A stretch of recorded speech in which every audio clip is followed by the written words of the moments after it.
Good evening, everyone here and everyone online. Going first, I actually have to do the stuff of introducing myself before I introduce everybody else. So I'm Bill Robinson. I am the Chief Strategy Officer here at the Jewish Education Project. For those of you that don't know, though I do hope everyone does know, we were formerly the Board of Jewish Education of New York. A long, long history, very proud history, over 100 years of working in Jewish education to provide innovative and improved approaches in all sorts of ways to children, to teens, to families throughout the greater New York area. And here we are again, over 100 years since the BJ was founded. And we're talking about educational technology. And I think we here at the Jewish Education Project have been very excited about the possibilities of this work, what we're doing. We think it is probably one of the foremost levers to create change here, to actually move Jewish education into the future, to provide the resources and the opportunities for children to access Jewish learning and general learning in Jewish schools that they couldn't access before, to improve the quality of it, and to address the ongoing challenges of the day school community. So this is a very exciting project that we've been engaged in with Avikai, the Digital Jewish Learning Network. And I'm just going to actually then turn it over to the Director of DigitalJLearning, Gary Hartstein, to introduce the program. Thank you, Gary. Thank you, Bill. And thank you all for being here tonight. It's really a pleasure to have such a great packed house here, and to everybody online, thank you for joining us as well. We have a really exciting evening planned for you, and hopefully we're going to all learn some things together tonight. Before I introduce the panel, just a couple quick housekeeping things. First off, if you've got a cell phone with you, please make sure that it is on silent or off before we get started. And the restrooms, or if you need to get out, down the hall to the right, you'll see signs once you get out there. And if you're still hungry, plenty of food in the other room, so please don't hesitate to go up and grab a little more if you like. And the one other thing you'll notice on your table, there are some blank index cards and some pens. If during the course of the discussion you suddenly have a question, something you'd like to get answered, please write it down on the card. Towards the end of the panel discussion, Marjorie's going to come walking around to the back of the tables. We'll have you pass them all towards the back with about 15 minutes left. She'll pick those up, and we'll try to get to as many as we can. So make sure you take advantage of the opportunity, and we'll do our best to try to address any questions you have. So real quickly, before we get started, I'd like to introduce our panelists, and thank you, all four of you, for being here today. We have a great panel with four very unique and very different perspectives, but all of them have some great experiences with online and blended learning that I know we're all going to learn from.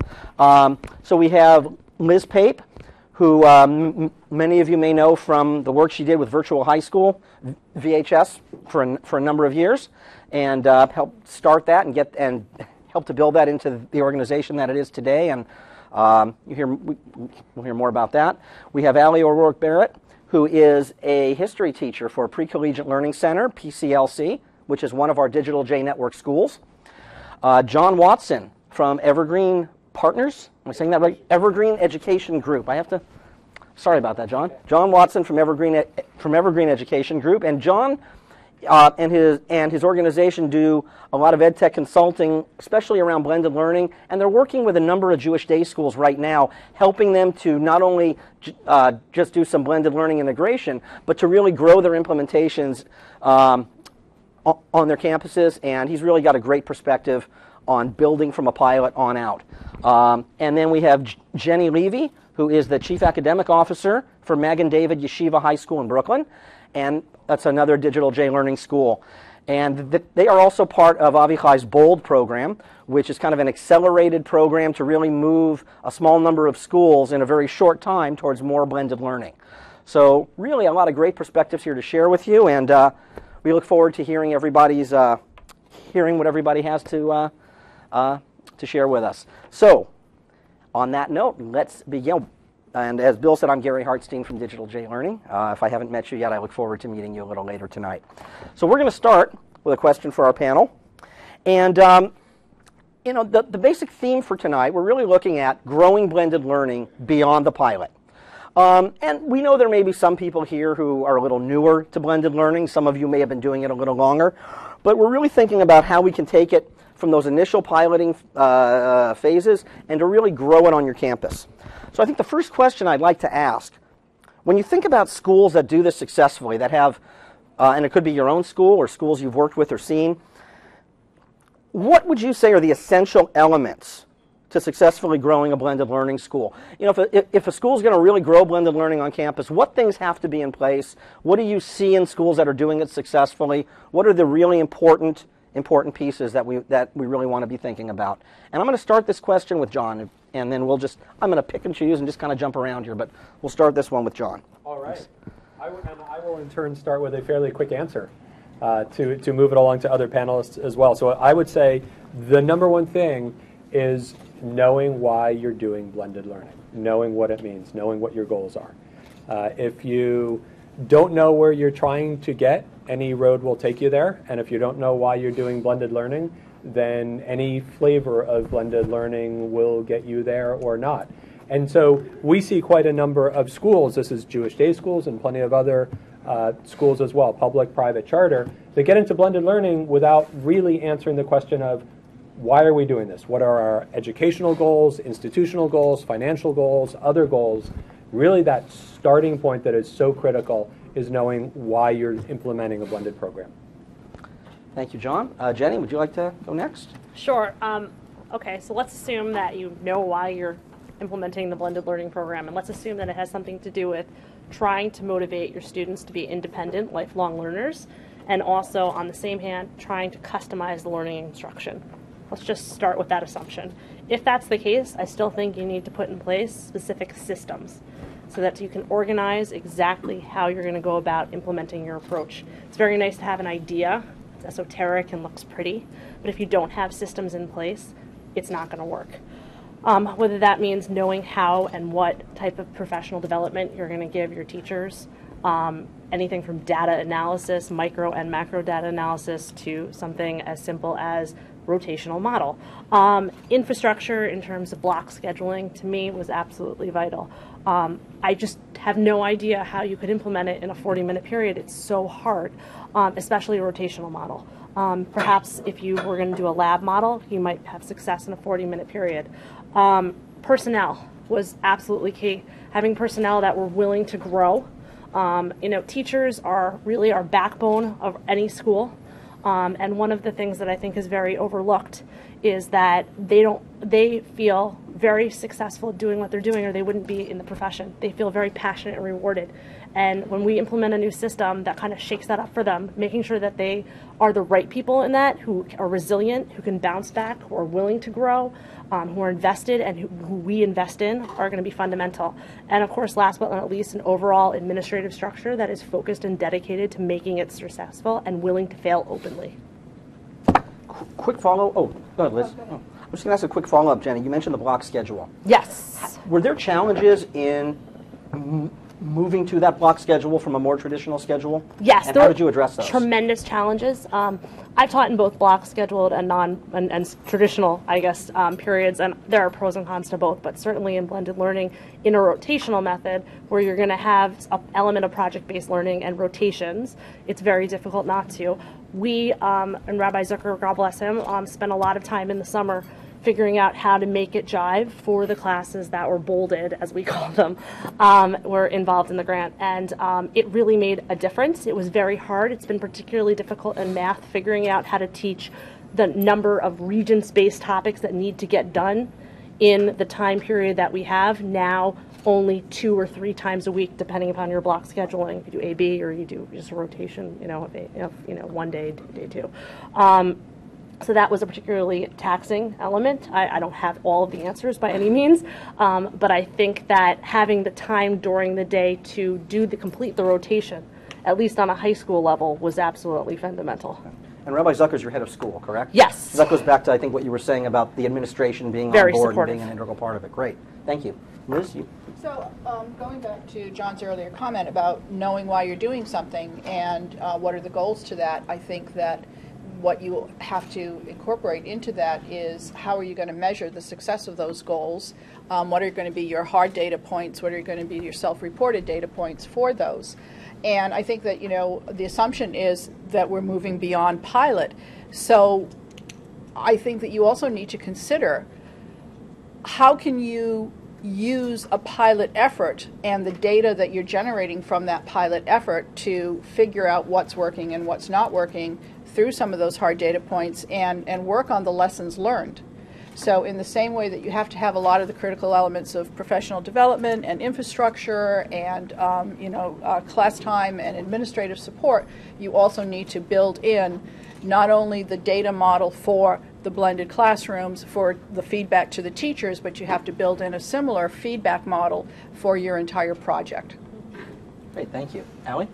I really could not agree more with Jennifer about needing certain systems in place and having certain personnel who are willing to learn and develop. I also found in my school it worked really well once we made it a cultural shift in the school. Once it stopped being 1 or 2 blended classes and became a blended school, we were able to sow more enthusiasm for it, which made it more self-perpetuating and made it more exciting. I think that's crucial.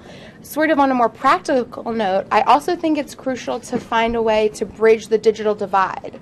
I've worked in schools where it's both been extremely easy for everyone to show up with a computer, to have internet access at home, and I've worked at schools where not everyone can afford that luxury. So having some sort of way to bridge that divide, I think, is crucial if you're going to hit all of your students. Thank you. John? I'd like to amplify the point that Allie just made, because that point about a school-level approach, I completely agree, is so absolutely necessary. One of the instances that we've seen where schools have failed to get past, they haven't crossed the chasm, they haven't gone from that initial rollout of something to something that scales, is sometimes because they've based that initial pilot on a small group of incredibly talented and incredibly dedicated teachers who are working way above and way beyond what you can expect of teachers across a school. I was running a small conference session which was mostly just discussion, and there was discussion in this particular case about whether a school should buy or build online content. And a woman who was a teacher stood up and gave an impassioned explanation of how she had built content for her course, how wonderful it was, how much the students had engaged with it, and it sounded fantastic. And then, as she was finishing, she very quietly said, "And that semester I slept 5 hours a night." And I made her repeat that, because I was concerned that everybody else in the room had heard, wow, you can have your teachers do all this, and you can almost do it on their own time and not perhaps expect to pay them anymore or give them any release time or anything like that, and not hear the fact that you can't actually expect that approach to be scalable. So the kind of school-level model that, Allie, you mentioned, I think is a critical component of this as well. Great.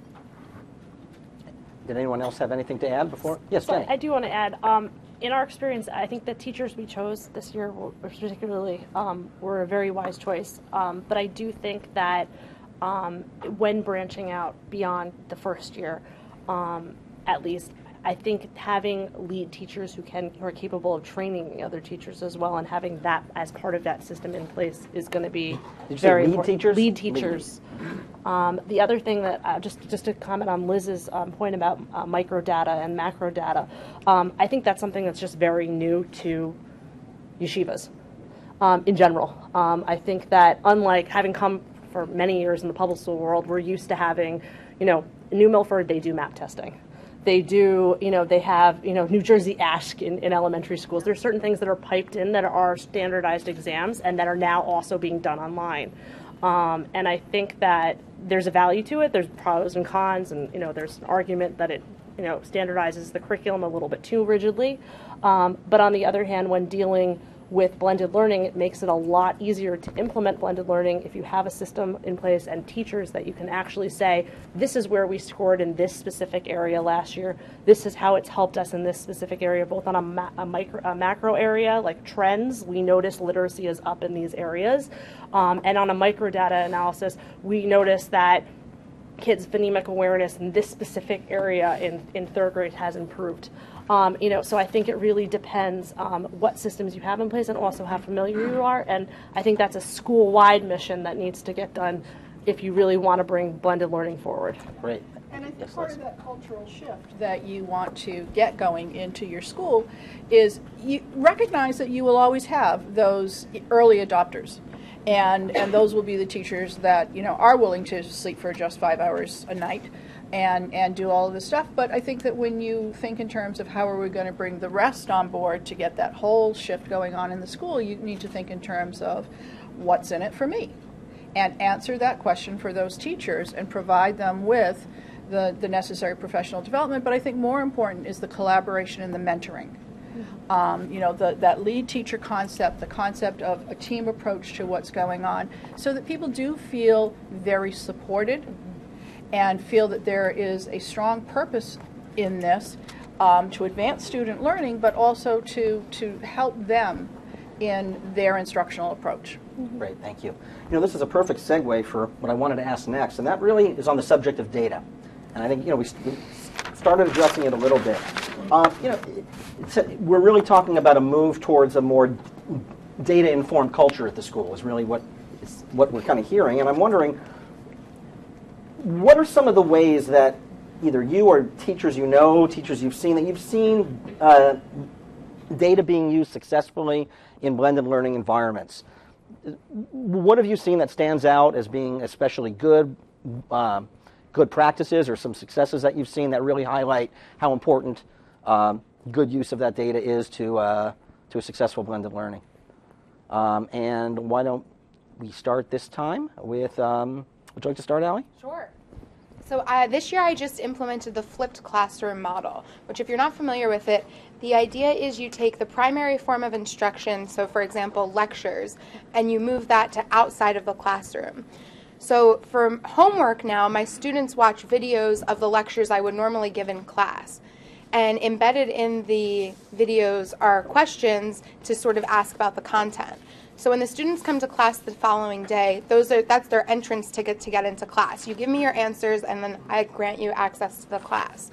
So for me, it's just a great way to get immediate feedback on how are we understanding the content that was being delivered. I'm not there during the delivery content portion, but by having this, very, not easy, but sort of low stress, low risk assessment, I can just get very immediate feedback from my students about what they're understanding, what isn't being understood. And then in class, I can just tweak and make those adjustments almost immediately. So for me, it's been extremely helpful. Also through our learning management software, which we use Haiku, there's just a constant flow of information I'm getting about what my students are doing, what they're understanding, and that makes it so much easier for me to go back and mediate wherever I need to. And Allie, the assessments the short assessments you're talking about, Yeah. are those things that you create yourself? Are those from a particular content provider? Both? Those are ones I create myself. Okay. Yep. Great. And I think this is an important distinction to make, is that, we talk about the states that have, I come from Massachusetts, we have the Massachusetts Comprehensive Assessment System. My daughter is an 8th grade math teacher. Her kids take their math MCAS tests in May. She doesn't get the results of those until September. Those kids have moved on to 9th grade. And so I think that what's really important, and a great lesson learned from what we're doing in blended learning, is that we're now able to build assessments that provide that immediate feedback, so that the teacher can personalize the instruction, so that you're not waiting for the state or the district to come in and do these sort of one-off or standalone assessments that give you really long returns on the results. And so I think that frequent and immediate. So I think Allie brought up a great point about formative assessments in the classroom. And this year, actually, at Mag and David, we had a professional day of learning about formative assessments. And we really dedicated a lot of time to learn about the formative assessment process. And I think that that's absolutely key and completely like almost the car, the essential of blended learning is to really gauge where your students are at. Certainly from a content perspective, and in a history classroom, that could be key. As a fellow AP teacher, I can say that the other thing that I've noticed is in customizing instruction, at least because the AP European is tomorrow, so just to use that as my example, I've noticed that I've been able to find about a trend of 4 to 5 different types of AP questions, and in giving them a quick formative assessment of about 8 questions that they do at a nighttime after a lecture of those mimicking the AP European, so taking actual mock exam questions, letting them fill those out. I can then put them into groups when they get into the classroom based on their areas of weakness and growth. The one thing that I have found, just as a side note, is the digital content providers lacking in many areas when it comes to formative assessments. This is something that I think in the next 5 years we're going to see skyrocket, and I'm sure John will probably be doing the research on it, but certainly that's a key. Just to get back, the other thing in terms of data analysis and when it works and when it doesn't, yes, we don't have the state bearing down on us to give us exams, and certainly many schools nonetheless do yearly exams, and there are pros and cons to doing a yearly exam. Certainly what a kid knows in May or June is not what they come back from camp remembering, especially when they're little. And then there's that whole catch-up period before Sukkot and then after Sukkot, and by then you're kind of swamped down, and what are you really going to do with such a broad level of macro data? Really, blended learning is utilizing that combination of that assessment that you're choosing to give in your school in May or June, and also seeing a trend in the grade. I noticed in the grade when we tried this type of thing, these scores went up in this area. It's going to be a lot more of a wide trend, and the microdata like the formative assessment in the classroom, or even a summative assessment on a specific unit is going to be a lot more useful in then custom tailoring that rotational model for yourself in that classroom based on the areas of strength and weakness. But I mean, for me, it's been great.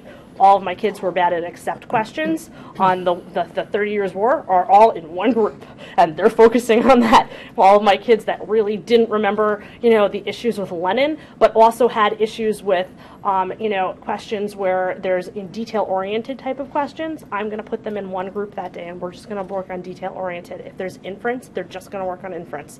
And really, it becomes a skill-driven curriculum if you do it right. Thank you. John, do you have anything to add to that? I do, a couple of things. First of all, Gary, I'd point out that just the premise of your question is actually really critical. The fact that we are talking about data in a blended learning environment. I think when you consider the macro level reasons for doing blended learning, that generation and use of data is key among them. There are a handful of reasons. Data usage, I think, is absolutely one of them. And so from there, you flow into some of the other issues that we're talking about here. Liz's point about frequent use of data and getting that data back quickly so that it is used in a formative way. Allie's discussion about how you use that data in your classroom, and that flipped classroom example. We see lots of people saying, I flipped my classroom. I have students watching videos at home. But if you're not doing anything with that, like Allie is, it's not really clear that you've done anything different. Students maybe used to read a book, and now they're watching videos at home. Is something really different about that? I would argue that not really, unless you're doing something else with those students.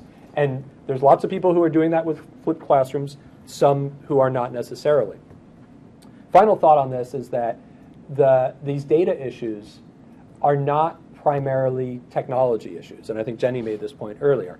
They are primarily cultural issues and organizational issues. We got a demo from a technology platform company not too long ago who showed us all the data being generated by their system and all the things that teachers could do with it. And then somebody said, that looks fantastic. Out of all the teachers using your system, how many are at close to that level? And the answer was about 5%. The system is able to do it, but you've got a cultural shift in terms of both the willingness and interest and that professional development to use that data.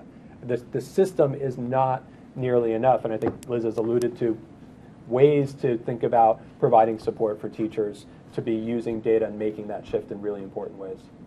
Because I think that when you talk about changing that, making that cultural shift, really having that data from a blended learning model gives us the best chance to get to a mastery-based learning system where previously teachers would teach, they would give the test or quiz, and then they'd move on to the next thing. Mm-hmm. And now we're trying to shift that culture to use the data, find out where students are missing things, and get back in there and help them to master that. Exactly, and I know that all of you who are here have been involved in blended learning at some level, so at the risk of going back to the very basic 101 level discussion of blended learning, the whole point here is individualizing instruction for each student. Many of you, if not all, have probably seen Sal Khan talk from Khan Academy, and one of the things that he talks about in a very convincing way is that our typical school model is student goes through course, student takes exam, student gets 70, student moves on to next class. Mm-hmm. And he says, look, I'm building a house. I show up, and they put the first floor in, and they say, we're ready. We're done. We're moving on to the second floor. And I look at it and say, 30% is missing. They say, no, that's fine. We'll build around it. And you know what? Maybe you'll get to the second level, and maybe you'll get to the third. But at some point, you're going to start to have some basic structural deficiencies. And so that's really the underpinning of thinking about data, is to make sure that we're able to move every student along completely, not at that 70% level. Thank you. Is there anybody else before we move on? Because, Jenny, you made a point about, I think it was about the use of data being kind of new to some schools, and for some, it's just not a cultural norm for a lot of schools. You know, and when we think about that, we've got, when you look at any given school, you've got, I guess, a very diverse spread of teacher comfort levels, proficiencies with things like using data, formative assessment, grouping, all of those things. How do we address that spread in an effective way to really help bring that whole school towards more of a culture of using data effectively and towards more blended learning being used well in the school? So I think what you're really talking about is faculty buy-in or community buy-in. And I think that's obviously also a huge element of it, is that culture of growth, of being willing to grow. You know, I was just talking to a teacher in the cafeteria yesterday who is the head of our math department, and he is a real mind. He's a gem. And he's been teaching for, I would say, 30, 40 years. And he's willing to grow. And I talk to a history teacher all the time, and she this year started trying Google Docs. I think it's baby steps. And I think it's knowing where to work with them to slowly get there. You're not going to have her pick up an iPad, look at 6 different scores, and then adjust a rotational method in 2 weeks. It's not happening. But to get her to think about an essential question of the unit, to get her to then see who seems to grasp it, what could she do to go back and differentiate slowly, why might you want to do that, to show her region scores over the past 5 years and say, these are the areas that we're continuously messing up on. What do you think we can do to solve them? I think is a huge part of this.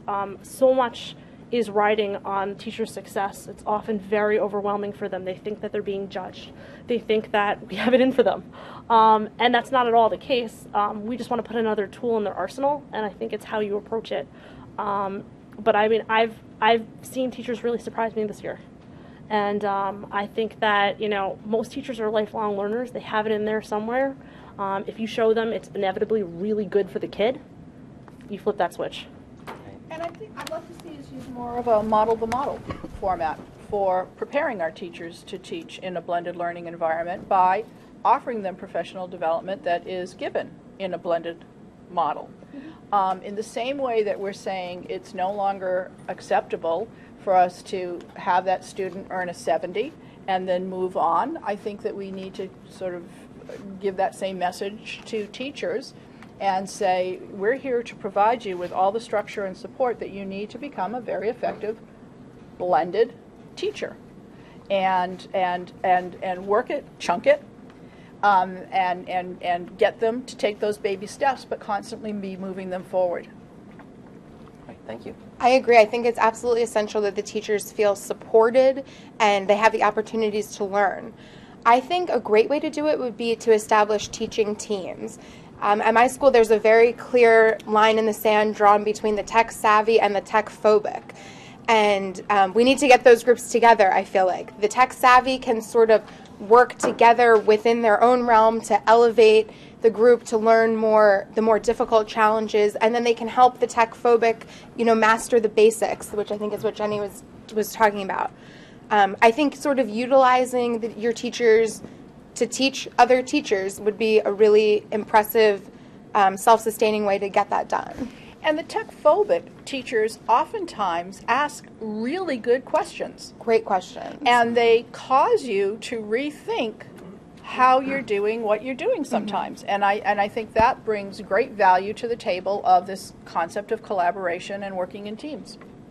One of the things we did this past year, which is a commonplace in New Jersey public schools, and we now implemented at Mag and David, and I was thrilled with it, was the idea of almost once monthly stopping the day, giving the kids off half day, and shutting the school down and doing nothing but PD. Yeah. Now, it sounds crazy. Parents are going to revolt, this and that. Well, on a high school level, it's a little, I guess, easier than it would be on an elementary school level, for sure. So those of you in elementary school totally get it. Might not be able to be possible. Maybe a prolonged lunch might be possible, though. At any rate, it was useful, tremendously useful. There was almost a complete revolt in the beginning. We have to stay till 5:30, but we're part-time teachers, blah, blah, blah, blah, blah.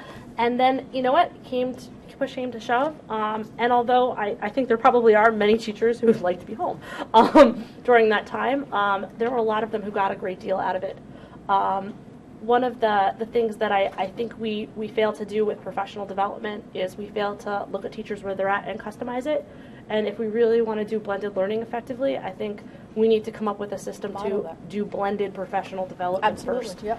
And I have yet to see this. I have yet to try it. But I think that it's absolutely going to be a game changer when we do it. Yeah. Put it out there as a goal. Great. Anybody else comment before we? Okay, great. One of the things that when we talk about blended learning, one of the things that I know we hear quite a bit is the idea of students becoming more independent learners, becoming lifelong learners, and taking control of their own learning. And we hear about the role of the teacher changing from the traditional role of the lecturer to more of a facilitator. Instead of being the expert on all the knowledge, more being an expert at facilitating student learning. And I was hoping we could talk about that, about how do we get teachers to really embrace that shift. I know we talked a little bit about buy-in with data and so on, but when we think about the whole idea of changing the notion of how teachers see their own role, moving from to quote, to use that old expression, moving from the sage on the stage to the guide on the side, it's really what we're talking about. How do we do that? What are the things that we have to think about and put in place in order to make that happen? And let's see, I think I see a hand there. John, why don't you go ahead? I'll start by saying by avoiding using the term guide on the side. Thank you. I will never do that again, I promise. Well, no, you were using it to frame the question. That phrase gets used all the time. Yeah. So you gave me an opportunity to take it on straight on, and I appreciate it. And here's the reason why. To me, guide on the side sounds like you may have just taken that role and made it at least a little less important. And it's not a little less important. It's just as important, maybe more so. What's changed is that if you're in a blended learning classroom, maybe now you're not giving the one lecture to somewhere between 15 and 35 students, but instead you're taking that material and thinking about how to individualize it for a single student or a small group of students. That's a very different approach. It's a challenging approach, and it's one that many, many teachers really embrace. But it's also very different than saying, look, all you have to figure out is what video to show them. Well, that's not actually it. It's actually, let's think about which students might need you to pull them aside and think about how to reach them in a different way that is still very actively teaching. Thank you. I love this question. I think the word embrace is crucial. And I think the easiest way to get teachers to embrace it is just show them how great it is. once I switched to the flipped classroom model, my class became so much more active and enthusiastic and funny, and my students had so much more agency in their own education. I think if other teachers could see that the work turns out with fantastic individualized instruction with higher order levels of thinking, I think the shift would be a natural one. I'll use an example from my days at virtual high school where we were developing fully online courses and then teaching teachers how to teach those fully online courses. And one of the toughest things that we worked on with teachers was the discussion forum. How to get those teachers to facilitate with the discussion forum without dominating the discussion forum. And to John's point, it was hard to get them to understand that they were not playing a lesser role, they were playing a more focused strategic role.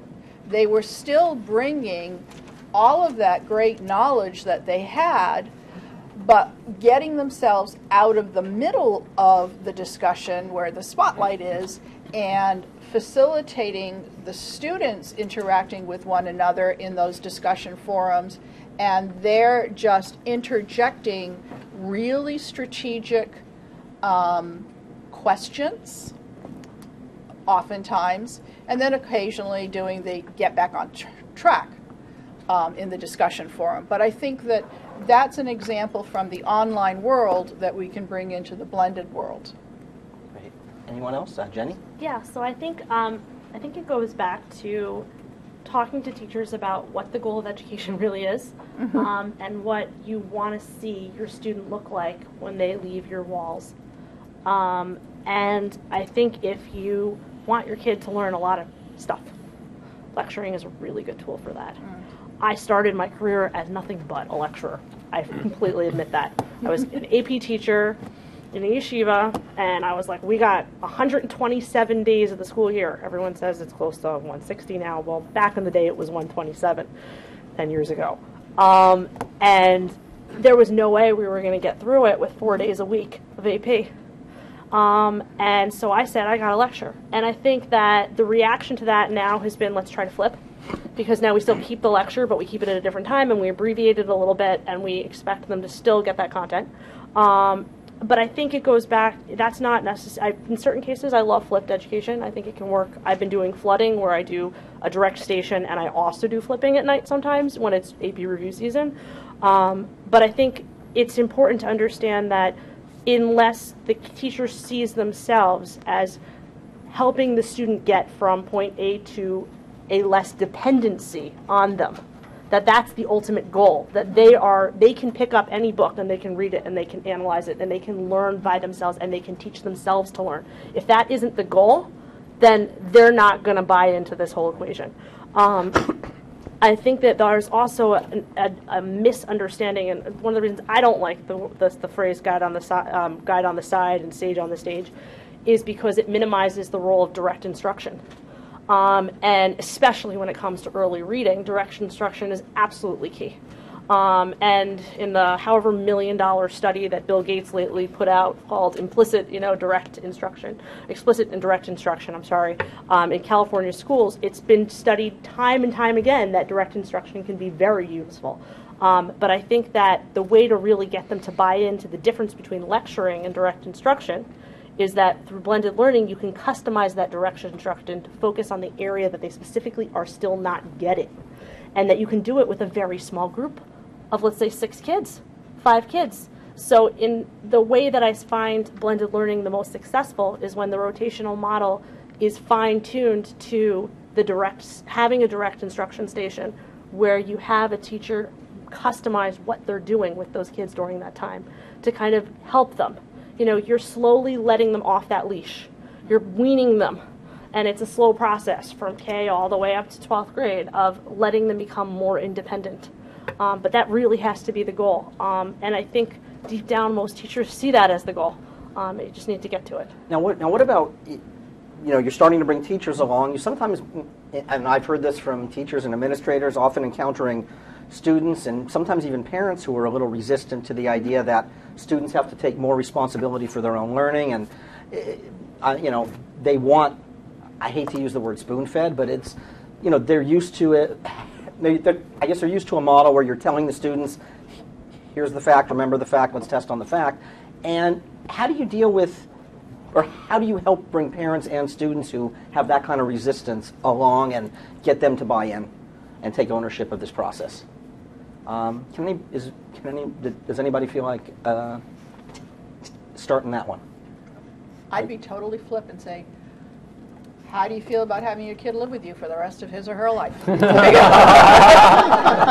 Because, continue with that model, that's what it's going to come down to. I think the answer, I think there are two answers to your question, which are very different between, you said parents and students and put them together, but I think that it's actually two very different approaches. Parents, I put into this whole stakeholder group, which includes lots of people, and there are huge communication issues anytime that you're rolling out a blended learning program. And one of the things that we always think about is that maybe 10% of what you say is going to really be heard, which means that if you've said it 5 times, you're halfway to getting the message out. And I think that's true of parents, and that's true of anybody who's not directly involved in the pilot program. In terms of students, what we typically find is that there's this phase where students' response is, I don't believe you really mean this. Mm-hmm. And then once they believe that you really mean it, they're on board. And one of the schools that we've looked at and went to visit as a public charter school out in California, they hold focus groups with their students. Their own focus groups, their own people running focus groups with their students to hear what those students are saying. And the stories that they get back from those students in terms of what's working and what's not working is really critical. And they've heard those students essentially say, hey, it was rough at first. I didn't quite know what I was doing. But once I realized that it was actually up to me, I got my act together and started to do it. The other piece around that is that we are starting with the schools that we work with to advocate more for something like a student orientation course or day or night or a lot of things, because there tends to be a real focus on, okay, we got to tell the parents, we got to make sure the teachers know what's going on, we need to know, everybody needs to know, and then they realize, oh, we thought we told the students, but we didn't tell them enough times. And so they go in and it's new to them. So that same level of orientation for students is necessary also. Great, thank you. Anybody else? Jenny? So I think that there's a few things. A, I think if the teachers aren't sold, the kids know it. Great point. They're not stupid. They can tell instantaneously if a teacher is just doing it because they've been told to do it. So I think you've got to invest in those teachers. You've got to get them sold on it. That means you got to take a trip to another state, or you got to take a trip around your corner to see it in action.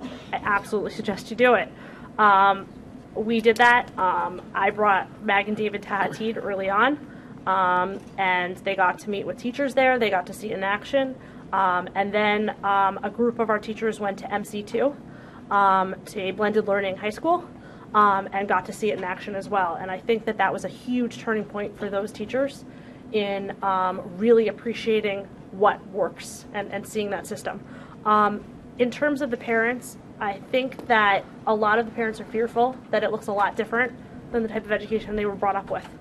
And for the parents of students that are particularly quote-unquote successful in school, which I hate to use that term, but the kids that typically in a traditional setting tend to perform well, hate it most early on, because it rocks their world. Yeah. They've been used to remembering and understanding those lower order Bloom's taxonomy things, and now you're saying, I want you to create. And I don't want you to create just today. I want you to create every single day. Okay? And that's really intense, and that's really scary. And I think the way to deal with that is to talk to them a little bit. And I mean, there's a few beautiful cutesy / videos on YouTube about it, but I think to talk to them a little bit about the change out there in the real world when they graduate, and what they're going to be expected to know. Whether that means that you got to bring in a couple professionals and let them talk to them and say, what do you do in your job every day? What skills am I going to need to bring to the table to be competitive? And the rude reality is that factory-style education that we all have grown to be comfortable with isn't preparing our kids for the 21st century. And it's not going to prepare them to compete in the real world. So letting them realize that being a creative problem solver is going to help them, and showing them that blended learning is an element of doing that. It's a little bit of a bait and switch. We're using technology to kind of change the way we're used to doing instruction, and telling the parents, you want to come sit in on our classes, you want to come talk to our teachers, leaving that door open, having open communication, letting them know we are going to fail sometimes. Your kids are guinea pigs to a little bit of an extent, but we have built into the system a way in which we are guaranteeing that they're going to learn through proper assessment. We are providing our teachers with the professional development they need, and we are going to sit with your kids and make sure that they succeed, just like we always have, will really be a fundamental way to bringing them along. I think, yeah, I agree. I think absolute transparency is really the key. If you explain to the parents the reasons behind why you're making this shift, I think they get on board very, very easily. Similar to what Liz was saying, you don't want them to live at home for the rest of their lives. When I started doing the flipped classroom, I also gave weekly surveys to all of my students, so they could really feel like they were giving the chance to let their feedback be heard. So they could scrawl on the paper, I absolutely hate this. And, I would go home and be very sad about that. But then we would come back the next day and do it all over again. And eventually, I won them over. But I felt like for my students, it was crucial for them to feel like they had some sort of say in the direction that the class was taking, some sort of agency and ownership of what we were doing. Great, thank you. All right, what I'd like to do right now is try to answer a question or two from the audience. So I know I've seen a lot of you have been writing down questions on your cards. If you would pass them to the back end of your table, please. Marjorie is going to come around and collect the stacks and bring them up to me. Clearly, we don't have enough time to get to every single question. And we will do our best to try to address any we don't get to today. We will see if we can maybe address them through our blog, through some of our social media outlets, and be able to, especially if there are some that seem to be some common threads that we see, we will try to address some of those afterwards as well. But for right now, we'll just go ahead and pass them to the back of your table, and we have Marjorie and Faggy are coming around to collect them from you. And all right, just if you want to just bring those up. Nope, I think we're good. All right.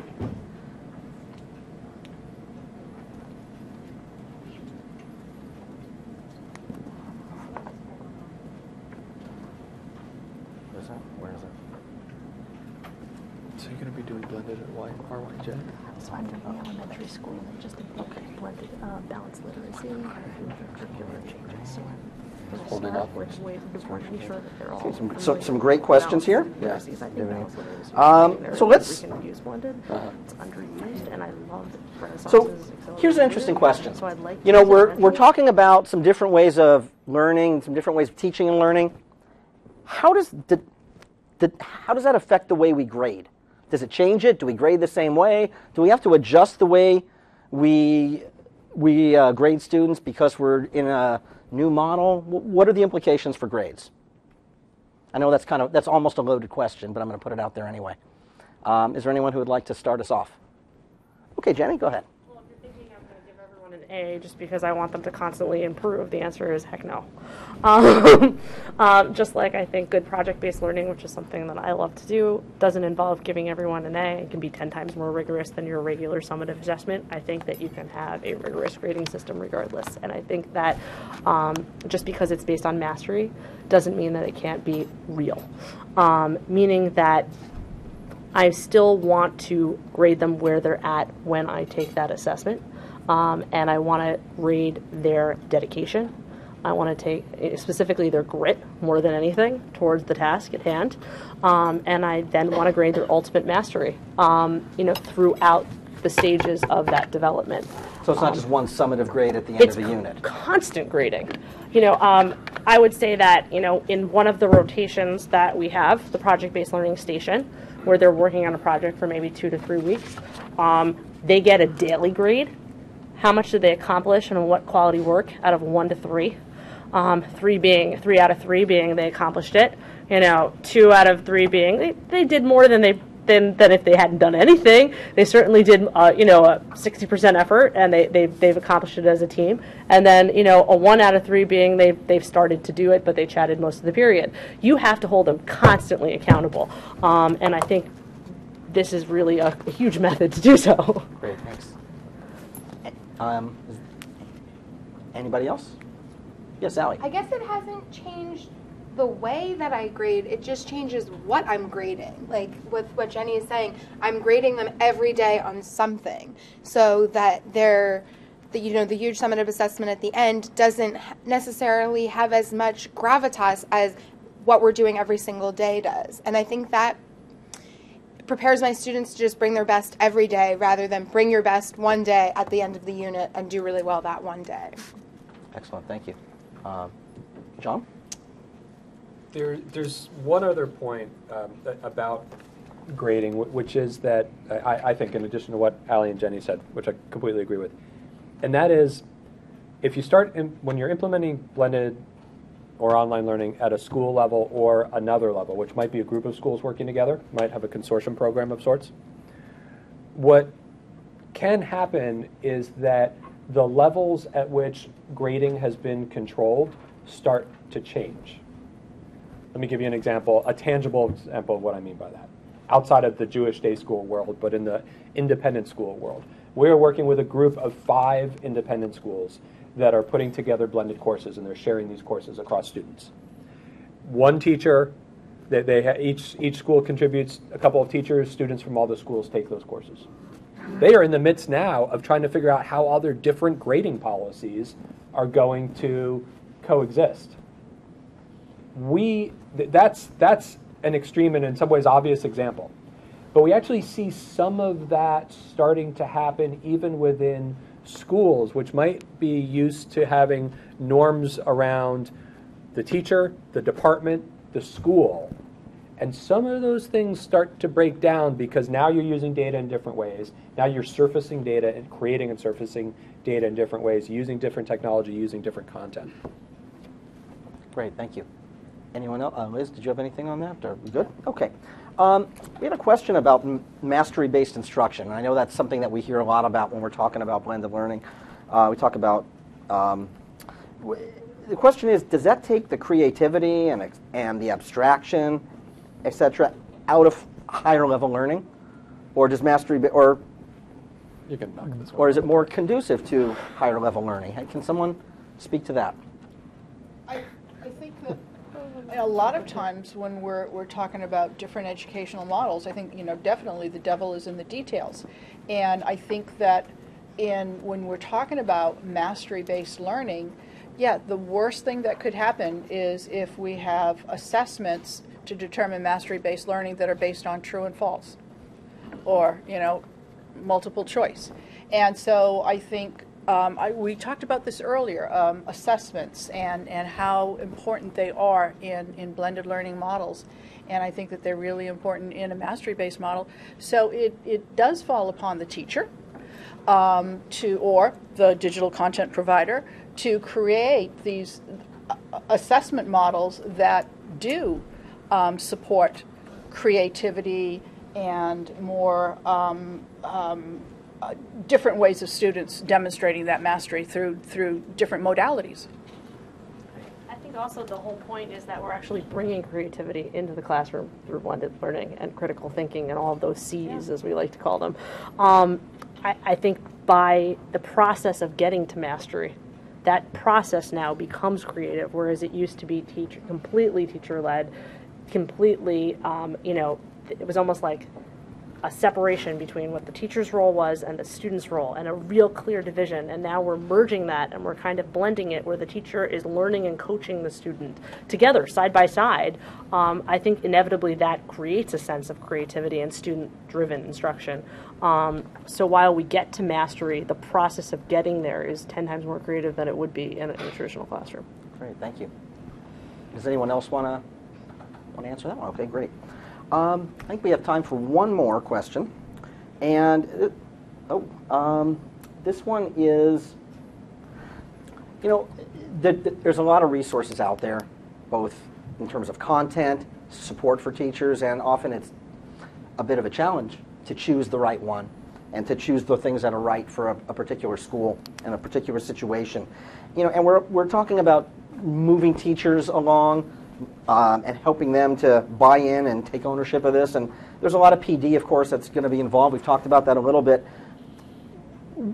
If a school is looking to bring in outside professional development to help with this, what kinds of things does a school have to consider when they go to look for this? What does a school need to do when they're looking for resources to help with professional development, to do more blended learning and the kinds of things we're talking about tonight? All right, I'm going to make a push for the Keeping Pace report.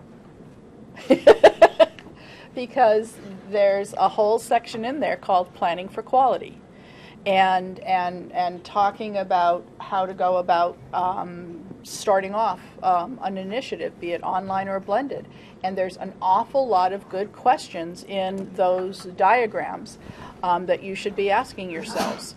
And again, I'll go to that continuous feedback loop. As you're asking those questions and determining what kinds of professional development resources you want to use, make sure that then you do an assessment once those teachers kind of get out there and doing the practice to test the results of that, so that you either continue with that model or you make some tweaks to it or you just go somewhere entirely different.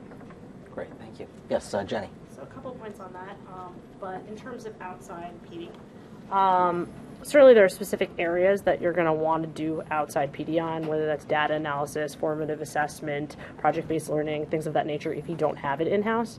But if you do have people in-house who are already really good at that and don't do blended learning, they might be the people to actually spearhead that PD. I think the PD that you need really has nothing to do with blended learning and everything to do with how to teach differently. It's really anyone, look, they're all going to need a simple training on how to use and they're going to get from your digital content provider how to use your digital content provider. That's going to come in August if you buy the program. Okay, it's a one-day thing and it's a training and they'll show you how to use it, and there are going to be frustrations with that, but really what you need more than anything is how to teach effectively in a different model, not the computer part, but the rotation part, the being more of the coaching element of teaching. That's really, I think, what you need more PD on than anything, at least in our experience. The other thing I'd like to say is that I think that it's a mistake to think that you can send a few people to get the professional development and that they can then come back and teach your teachers it. You will not do that. That fails. That's one of the reasons why I have yet to find a consulting organization that really focuses on that, maybe your group does, is teaching the teachers who are actually implementing the blended learning. Those are the people who need the PD, not just the ed tech director, not just the curriculum person, not just the principal. That's really nice. Go to a little summer summit, get all high about it, get excited, get happy. Beautiful. But guess what? You come home and now you've got a bunch of teachers who are lost and they need that FaceTime with that expert. So the PD, the personalized PD, whether you want to go in with a couple of other schools that are doing it to reduce the cost or whatever you want to do, I'm all about that. You still need to have a situation where it's in the school building and there are people coming in to work with your teachers. And just a little plug for a book that I used that was extremely effective in the data analysis element was the Venables' new book called Data in Action by the ASCD. It comes out with it, and it was very, very useful, and I plan on using a lot of those models for PD, but I also think we're going to need to bring someone from the outside into the school building. Great, thank you. Anybody else? I used to come from the world of educational technology, so it was about getting teachers to use educational technology in their classrooms, and I had that lovely experience of making them stay after school so that I could teach them something and then hope that they would do it in their classroom. And the first time that project failed or that tool failed or that instructional approach failed, that was it. It went into the closet, either the real closet or the virtual closet. And so to build on Jenny's comments, just make sure that your professional development experience is not a one-off experience. Make sure that you have lots of opportunities for ongoing professional development and feedback. John, and then we need to wrap it up just a second, but go ahead, John. If you want to Sure. first of all, I think you didn't use these words, but what that is commonly called is train the trainer. And I couldn't agree more. Doesn't really work. Doesn't work well. And it's a real challenge. And when we're working with schools, we don't provide that professional development to teachers, but we always say we want to help them find the organization that will do that. And there are some that will do that. But I want to go back to what I talked about at the start of this, which is the starting point, not just for professional development, but all outside providers. The starting point is you have to know what you're trying to do. Because it's extremely common for us to hear somebody saying, I just saw this new great fill in the blank, software, content, technology platform, professional development, et cetera, et cetera. Should we be trying that?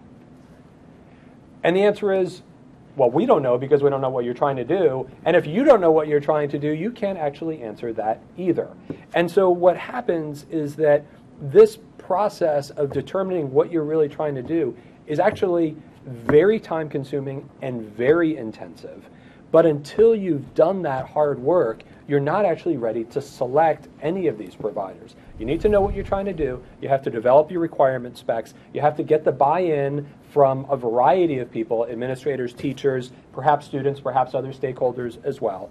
And only then do you go out and start to look at who are the external providers who can provide some of those things. And then you direct them in terms of what you're asking for. Because the next thing that happens is you bring in a provider and they say, great, we are thrilled to be here. We want to show you 5 things. And when we're with a school, the first thing we say is, that's great. We don't care what you want us to see. We're going to ask you what we want to see. Because every provider, and I used to be with one, has exactly what they want to show you, and it has nothing to do with what is central to what you need. It has to do with what is their best stuff. So the point is, if you go into any of these conversations with any provider, external provider, knowing exactly what you want and forcing them to show it to you, and if it's technology, give you the logins so that you can see it, those are the levels of information that you need to make those decisions.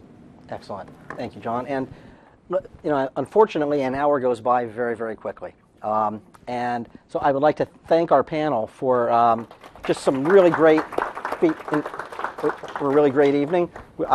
I know I learned a lot just listening, and really appreciate you coming and sharing your expertise with all of us. I'd like to thank all of you here tonight for joining us, and encourage you to get some more food and wine before you leave tonight, because we have plenty. But thank you all for being here. Just a couple of quick thank yous. First of all, to our agency here for hosting, to the Jewish Education Project for allowing us to have this event here and providing all the support, to the Avichai Foundation, whose generous funding has kept our program going for now. We're now in our 3rd year and growing faster and stronger than we ever have. Thank you just to my team, to Faggy and Marjorie, who many of you have met before, might have met them for the first time today, for really doing a whole lot of stuff behind the scenes to make this happen. In fact, let's give them a big hand, because really could not have done this without their hard work. To everyone who submitted questions, we are going to take a look at these and look for the best way to be able to try to address these in a way that you can come back and be able to give you some feedback online that might help to address some of the other questions that we didn't quite get to. We still have about a half hour to hang out and network and schmooze a little bit. So please, I encourage you to get to know your neighbors a little bit. Hopefully you can make some good connections here with some fellow educators. Please have some more food. Did I mention we have more food? Okay. Yes, Barbara, there is more food. Thank you. Right. Thank you all very much for coming tonight, and have a great rest of the evening, and thank you.